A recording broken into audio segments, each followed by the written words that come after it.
Hey everybody, welcome back to my channel. In this video I want to show you how to add pair to watch list on Dexscreener.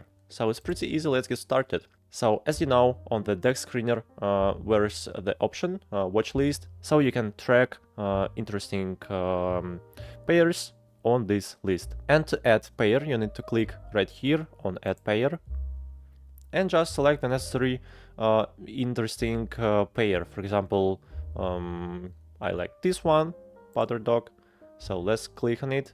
And here on the pairs list, on the right side, you can find the necessary button, watch list. Just click on it and add it to main watch list. You can manage your list if you want, add another list, for example.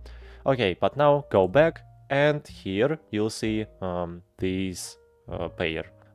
This is how you can easily add pair to watchlist on Dexscreener.